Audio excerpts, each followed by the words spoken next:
और इस वक्त की बड़ी खबर आपको बता दें, काबुल एयरपोर्ट पर एक और आतंकी हमले की आशंका अमेरिका ने जताई है। आपको हम बता दें, कुछ दिनों पहले ही काबुल पर 2 धमाके हुए थे और उसके बाद अगले 24 से 36 घंटे में बताया जा रहा है कि आतंकी हमले की आशंका है। इसके मद्देनजर अमेरिका पहले ही एडवाइजरी जारी कर चुका है। अपने नागरिकों को वो कह चुका है कि वो एयरपोर्ट से दूर जाएं। इस बीच आपको हम बता दें कि जब पहला धमाका हुआ था, पहली बार कुछ दिनों पहले 2 धमाके हुए थे, उस समय भी एडवाइजरी जारी की गई थी। हालांकि यह साफ नहीं किया गया था कि एडवाइजरी के पीछे का मकसद क्या है, लेकिन इस बार बहुत ही क्लैरिटी के साथ अमेरिका की तरफ से कहा गया है, विदेश मंत्रालय की तरफ से यह एडवाइजरी जारी की गई है। आपको हम बता दें, अगले 24 से 36 घंटे में आतंकी हमले की आशंका जताई जा रही है। अमेरिका ने आधे अधूरे मन से काबुल धमाके में मारे गए अपने 13 सैनिकों की मौत का बदला लिया है। अमेरिकी सेना ने दावा किया है कि उसने अफगानिस्तान में ISIS के एक ठिकाने पर ड्रोन अटैक किया है, जिसमें ISIS का एक सदस्य मारा गया है।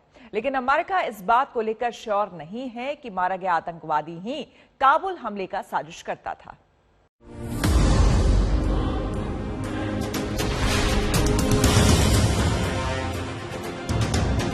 As well as anyone who wishes America harm, know this: we will not forgive. We will not forget. We will hunt you down and make you pay.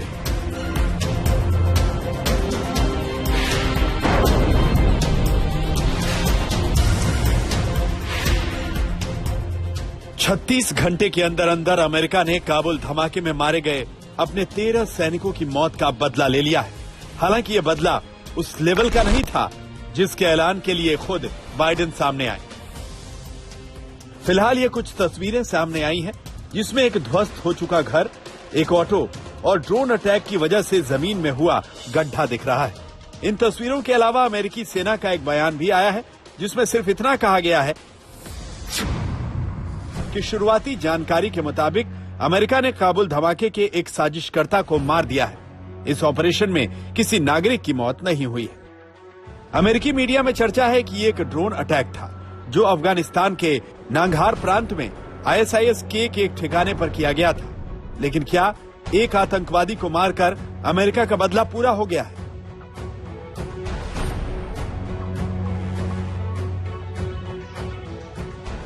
ISIS के एक आदमी को मार के 13 अमेरिकन सोल्जर्स के मरने का हिसाब किताब चुक नहीं जाएगा।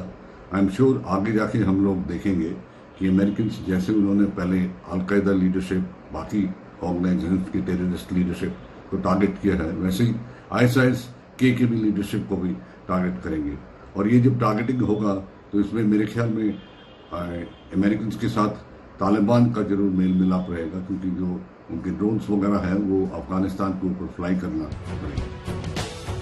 13 अमेरिकी सैनिकों के बदले एक आतंकवादी की मौत, ये कुछ ज्यादा ही छोटा बदला नहीं हो गया? ये अमेरिका ने बड़ा बदला लेने से पहले छोटी सी रिहर्सल की। ये इसलिए भी मुमकिन है क्योंकि अमेरिका को पहले से पता था कि काबुल एयरपोर्ट पर आतंकवादी हमला हो सकता है, लेकिन उस हमले को रोकने के लिए कुछ नहीं किया। हमले के 36 घंटे के अंदर बदले की कार्रवाई हो गई।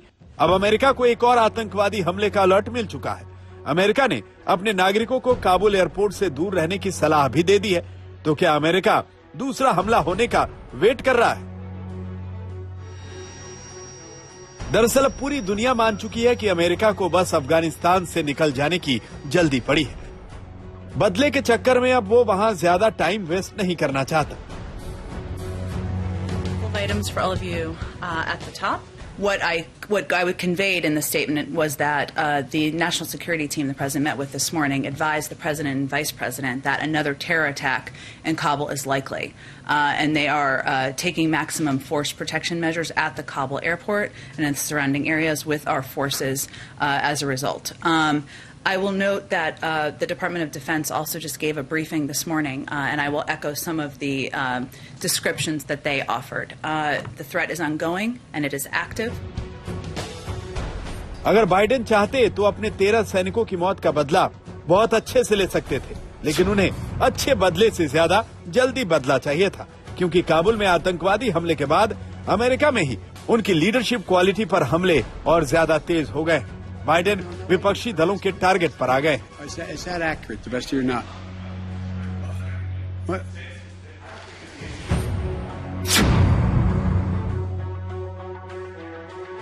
Our enemies have taken advantage of this chaotic nature of a withdrawal. And yesterday, they crossed the red line. Like many of you, I listened closely to what President Biden had to say last night. And I heard the President dodge tough questions about his execution of the withdrawal. I heard him present a false choice between exiting, evacuating, and escalating. Frankly, this isn't the tested leadership the President promised. It's a picture of weakness and incompetence. To be commander-in-chief, you need the faith, the trust, and the confidence of the American public. President Biden lost all three of those yesterday. Kabul airport पर हुए हमले की जिम्मेदारी ISIS-K ने बकायदा लंबा चौड़ा बयान जारी करके ली थी और साथ ही फिदाइन हमले की तस्वीरें भी जारी की थी। लेकिन इस आतंकी हमले के लिए बाइडेन की नीति भी कम जिम्मेदार नहीं है। क्या बाइडेन जिम्मेदारी लेंगे कि अफगानिस्तान से सेना वापसी की शुरुआत में ही सबसे बड़े बगराम एयरबेस को रातों रात खाली कर देने का फैसला उनकी भूल थी? क्या बाइडेन जिम्मेदारी लेंगे कि अफगानिस्तान में अपने हथियार और गोला बारूद छोड़कर निकल जाना उनकी भूल नहीं थी? क्या बाइडेन इस जिम्मेदारी से भाग सकते हैं कि तालिबान पर जरूरत से ज्यादा भरोसा करने की कीमत अमेरिकी सैनिकों ने जान देकर चुकाई है? अफगानिस्तान से बाहर निकलने की घटिया नीति की आलोचना तो खुद अमेरिका में भी हो रही है और अब तो अमेरिकी सेना में भी बाइडेन प्रशासन के खिलाफ बगावत की शुरुआत हो चुकी है।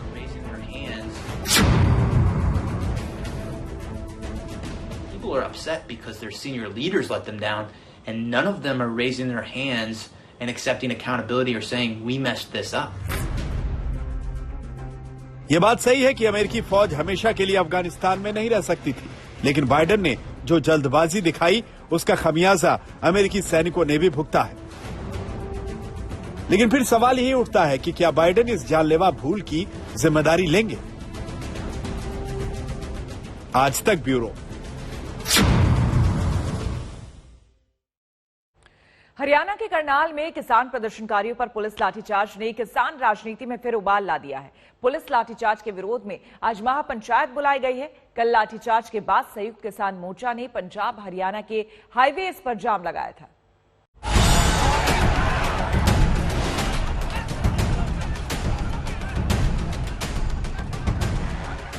करनाल के खरौंदा टोल प्लाजा पर हरियाणा पुलिस का ये एक्शन सरकार और किसान संगठनों के बीच चल रही जंग को और तेज कर गया है। शनिवार को किसान आंदोलन के नाम पर करनाल में बीजेपी के कार्यक्रम का विरोध करने के लिए आगे बढ़ रहे प्रदर्शनकारियों को जब पुलिस ने रोकना चाहा तो ये नौबत आई।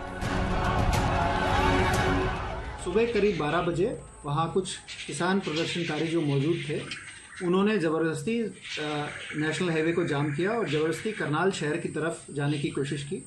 जब उनको वहाँ पे मौजूद कर्मचारियों ने अधिकारियों ने समझाया कि आप वहाँ नहीं जा सकते हैं तो उसके बाद उन्होंने उग्र एक रूप ले लिया और कुछ प्रदर्शनकारियों ने पुलिस बल पे पत्थर फेंके, कुछ लोगों ने कसी वगैरह से भी अटैक करने की कोशिश की।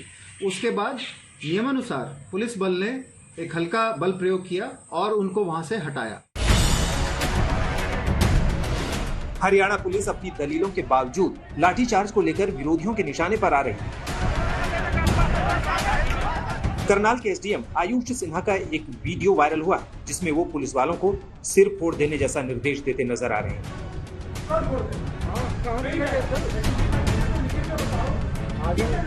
वायरल वीडियो पर अपनी सफाई में आयुष सिन्हा ने कोई भी गैर कानूनी आदेश नहीं देने का दावा किया है। मैंने वीडियो नहीं देखा but as per CrPC briefing भी है और स्टोन पेल्टिंग भी शुरू हो चुका था काफी जगह, तो in response as per CrPC proportionate force का प्रावधान है। तो अब मैं चेक करके फिर कमेंट कर दूंगा। आपने कहा कि कोई भी किसी तरह की भी डायरेक्शन की जरूरत नहीं है, आप सिर्फ लाठ मारो और इसको अब वीडियो वायरल हो रहा है, सीएम साहब भी कह रहे हैं इंक्वायरी करेंगे इस पे। जी एज पर सीआरपीसी जो भी स्टेप्स लिए गए होंगे as per criminal procedure code proportionate force का यूज किया होगा। उधर करनाल के लाठीचार्ज के बाद संयुक्त किसान मोर्चा ने शनिवार को कई हाईवेज को जाम कर दिया। फतेहाबाद, चंडीगढ़, गोहाना, पानीपत, जींद पटियाला, अंबाला कुरुक्षेत्र, दिल्ली हाईवे, हिसार चंडीगढ़, कालका जीरकापुर पर प्रदर्शनकारियों की वजह से जाम लगे।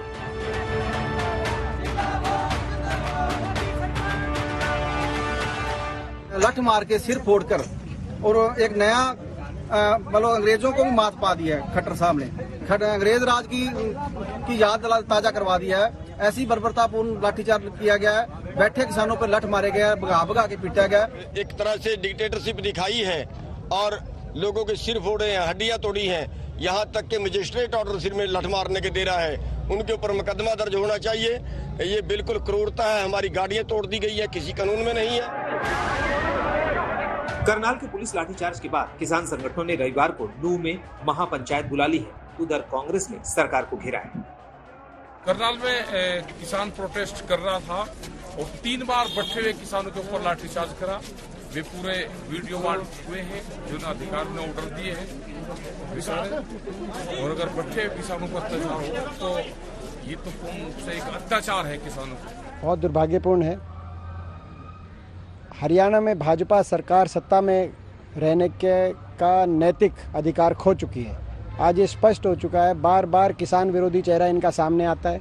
शांतिपूर्ण तरीके से बैठे हुए किसानों को उकसाने का बारी बारी काम किया जाता है और आर्थिक रूप से तो किसान को पहले ही पीट चुके हैं सरकार। अब शारीरिक रूप से भी पीटने का काम कर रही है। सत्ताधारियों का सिंहासन इतना ऊंचा हो गया है कि उनको किसानों के सर पे बंधी पगड़ी नहीं दिख रही। करनाल लाठीचार्ज के बाद कृषि कानूनों का विरोध का मामला फिर सुर्खियों में आया है। वैसे शनिवार को लाठीचार्ज की नौबत से पहले बीजेपी के कार्यक्रम में शामिल होने जा रहे नेताओं को विरोध का सामना करना पड़ा। हरियाणा बीजेपी अध्यक्ष ओपी धनखड़ की गाड़ी रोकी गई थी और उन्हें काले झंडे दिखाए गए। पार्टी के प्रदेश स्तरीय ये बैठक थी, इसका विरोध जो उन्होंने कल कॉल दी, मैं उसकी निंदा करता हूँ। किसी भी कारण से किसी भी संगठन के कार्यक्रम में व्यवधान डालना ये अपने आप लोकतंत्र विरोधी कदम है। दूसरा, अगर वो उन्होंने कोई प्रदर्शन करना था शांतिपूर्वक करते, कहीं कोई आपत्ति नहीं थी। पहले उनकी और एक समय में हमारी उनकी अंडरस्टैंडिंग बनी थी कि शांतिपूर्वक प्रदर्शन करेंगे, लेकिन उस शांतिपूर्वक प्रदर्शन में अगर वो पुलिस के ऊपर पत्थर मारते हैं, हाईवे को जाम करते हैं, तो लॉ एंड ऑर्डर को मेंटेन करने के लिए पुलिस को भी कुछ काम करना होगा। कृषि कानूनों के विरोध के नाम पर हो रहे आंदोलन में पहले भी हरियाणा पुलिस और प्रदर्शनकारियों के बीच भिड़ंत हुई है। चंडीगढ़ से सत्येंद्र चौहान के साथ आज तक ब्यूरो। पहाड़ों पर आफत बरस रही है। मूसलाधार बारिश के साथ बादल फटने, चट्टानें गिरने से हालात बिगड़ रहे हैं। पिथौरागढ़ में बादल फटने के बाद आई बाढ़ में 3 लोगों की मौत हो गई। वहीं टिहरी में बारिश के बीच हाईवे का एक हिस्सा बह निकला।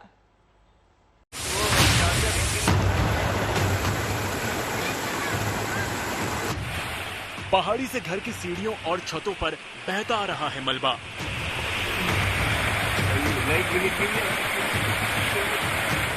हालात ऐसे कि बारिश के बीच घर में आसरा लेना भी खतरनाक हो सकता है।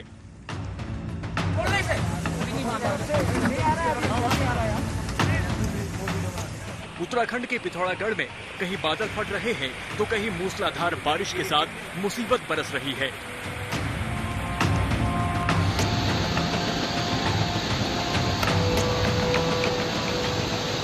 बारिश के साथ चट्टानें गिरने और मलबा आने की वजह से 2 मकान जमींदोज हो गए।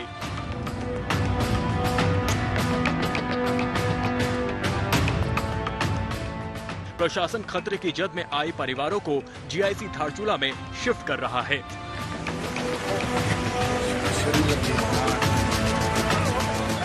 पहाड़ी से गिरे पत्थर की चपेट में आने से एक शख्स की मौत हो गई। बारिश के बीच राहत और बचाव का काम भी बड़ी चुनौती साबित हो रहा है।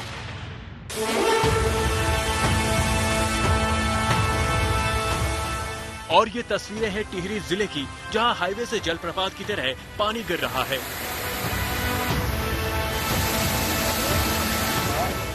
ऋषिकेश गंगोत्री राष्ट्रीय राजमार्ग NH 94 पर फकोट के पास सड़क का बड़ा हिस्सा पानी के साथ बह चुका है।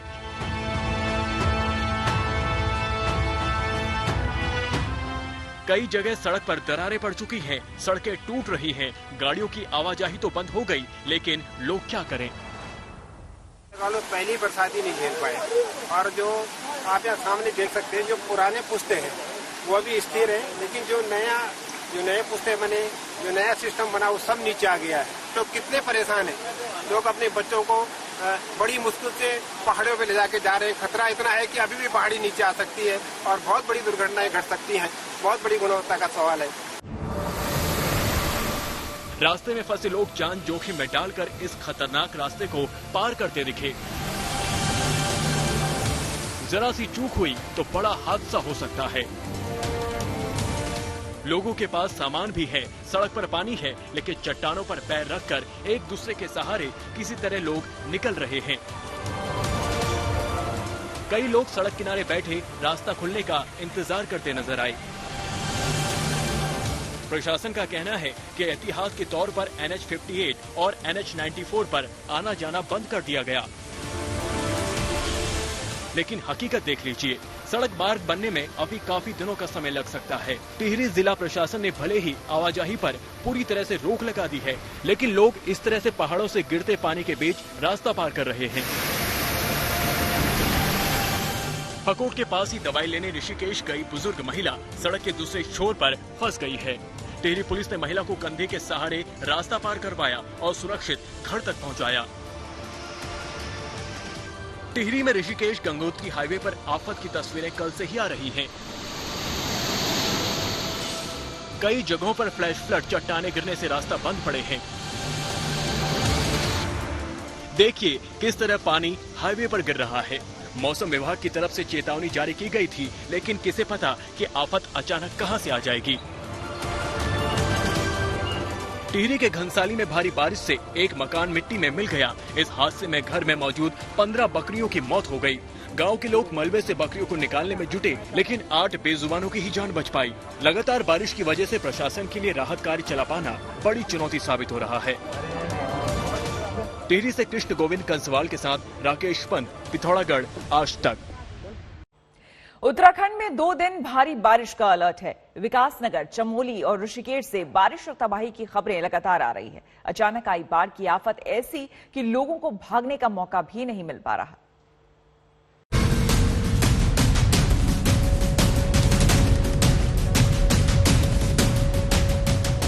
देखते ही देखते पानी की तेज रफ्तार में गिर गया मकान का बड़ा हिस्सा। अचानक आए पानी ने किसी को संभलने का मौका ही नहीं दिया। तस्वीरें उत्तराखंड के विकासनगर की हैं। यहाँ मलबे की चपेट में आकर एक शख्स की मौत हो गई। पहाड़ों में बसे रुद्रपुर, देवथाला, छरबा और लांगा जैसी जगह अपनी खूबसूरती के लिए मशहूर हैं। वहाँ से बारिश और मलबे के चलते भयावह तस्वीरें सामने आ रही हैं। रुद्रपुर के शान कहे जाने वाला नारंग फार्म हाउस तो इस बारिश में पूरी तरह से बर्बाद हो गया। इसी इलाके में बहने वाली कोना नदी के सैलाब के साथ आए मलबे ने आवाजाही पूरी तरह से ठप कर दी। स्थानीय लोगों का कहना है कि देर रात बादल फटने से ये तबाही आई है, लेकिन प्रशासन की तरफ से इसकी पुष्टि नहीं हुई है। नदी में आए अचानक पानी से गांव, खेत, घर, फैक्ट्रियां सब जगह मलबा भर गया है। रुद्रपुर से छरबा तक 40 बिजली के पोल सैलाब में बह गए हैं। हालात को देखते हुए प्रशासन ने वन विभाग, रिजर्व पुलिस, NDRF सबको अलर्ट पर रखा है। यह है चमोली रुद्रनाथ मार्ग की तस्वीरें। यहाँ भारी बारिश की वजह से पुल बह गया है। लामगढ़ नाला उफान पर है। नतीजा बद्रीनाथ राष्ट्रीय राजमार्ग 58 से गुजरना मुश्किल हो रहा है। पुलिया बहने से घोड़े, खच्चर रुद्रनाथ नहीं जा पा रहे, जिससे 17 पर्यटक पुलना से वापस लौट आए हैं। भारी बारिश से रुद्रनाथ पैदल मार्ग बदहाल स्थिति में पहुंच गया है। सड़क पर दोनों तरफ गाड़ियां फंसी हैं। अभी ठीक कोई जानकारी नहीं मिल पा रही कि रास्ता कब तक खुलेगा।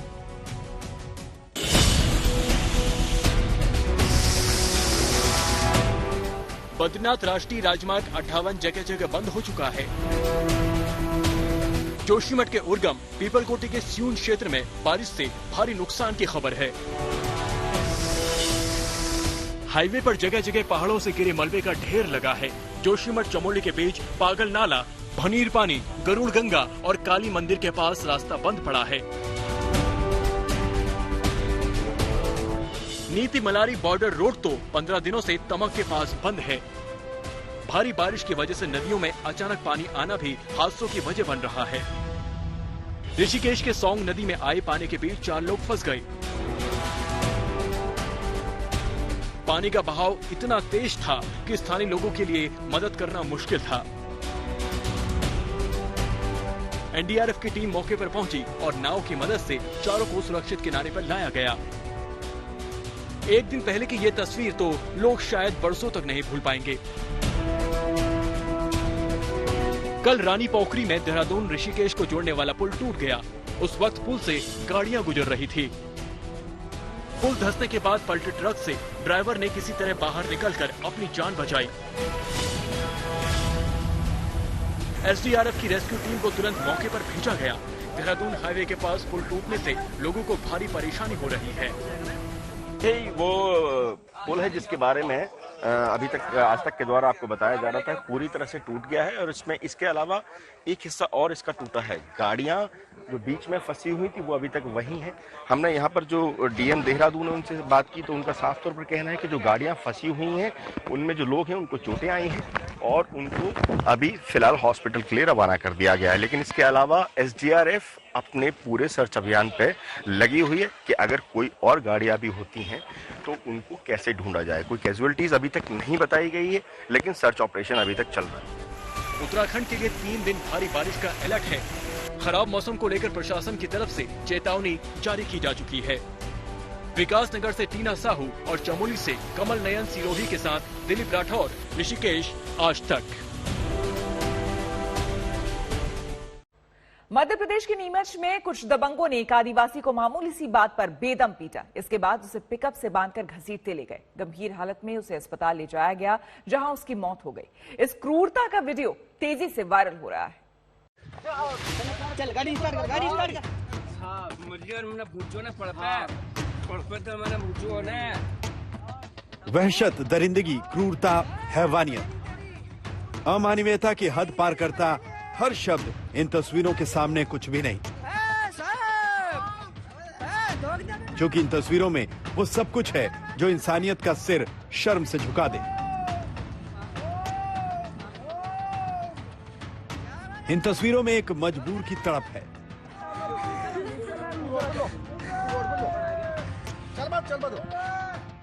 एक कमजोर की बेबसी है,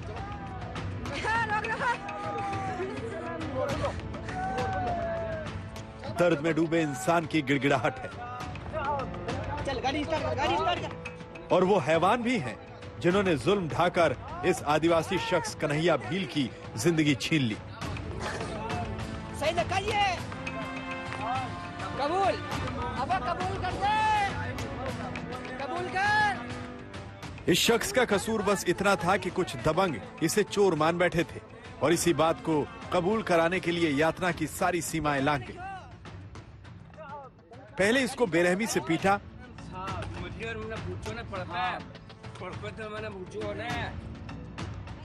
फिर इसके पैर को रस्सी के जरिए पिकअप वैन से बांध दिया और दूर तक घसीटते ले गए।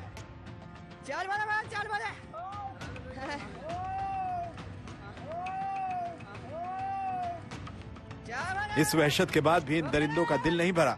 वो शख्स लगातार गिड़गिड़ाता रहा, लेकिन आरोपी उसके चेहरे पर हमला बोलते रहे।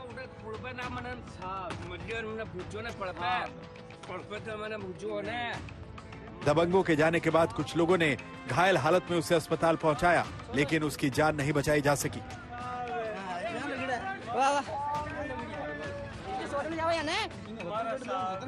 नीमच जिले के सिंगौली में जुल्म की इंतहा का वीडियो सोशल मीडिया पर वायरल हुआ, जिसके बाद पुलिस भी हरकत में आई और 4 आरोपियों को गिरफ्तार किया, जिसमें एक प्रधान का पति भी है। अभी वर्तमान में विवेचना के दौरान जो करीब 8 आरोपियों को चिन्हित किया गया है, जिसमें 4 को राउंड अप कर लिया गया है और साथ ही जो घटना में प्रयुक्त की गई पिकअप को भी जब्त किया गया है। इसमें एक सरपंच पति भी है, महेंद्र गुजर करके, उन्हें भी गिरफ्तार किया गया है। दबंगों की दरिंदगी में आदिवासी शख्स की मौत पर एमपी में सियासत भी गर्मा गई है। कांग्रेस बीजेपी राज में कानून व्यवस्था पर सवाल उठा रही है। उसको चोरी के शक में पहले मारा पीटा और फिर गाड़ी से घसीटा गया और उसकी मौत हो गई। मैं समझता हूं कि ये तालिबानी राज्य मध्य प्रदेश के अंदर चल रहा है, जो कभी चूड़ी बेचने वाले को मारते हैं, कभी एक आदिवासी को मारते हैं और कभी 5 लोगों की हत्या नेमावर में हो जाती है।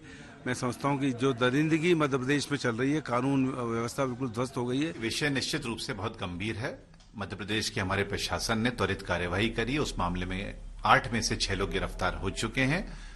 कल सुबह जो है आदिवासी के निवास पर 8 लाख रुपए का चेक पहुंचेगा। लेकिन निश्चित रूप से जब ऐसी घटनाएं होती हैं तो मन को झकझोरने वाली होती हैं। इस घटना के कारण क्या होते हैं, कौन सी ऐसी मानसिकता होती है जो ऐसी घटना को करने पर मजबूर करती है, इसकी तह में जाने की आवश्यकता है। पूरे मामले पर पुलिस कार्रवाई कर रही है, सियासत भी हो रही है, लेकिन सबसे बड़ा सवाल यह है कि आखिर वो कौन सी सोच है जो किसी इंसान को इस कदर वहशी बना देती है और जिसका शिकार बन कन्हैया भील जैसे आदिवासी को भी अपनी जान गंवानी पड़ती है। नीमच से आकाश चौहान के साथ आज तक ब्यूरो।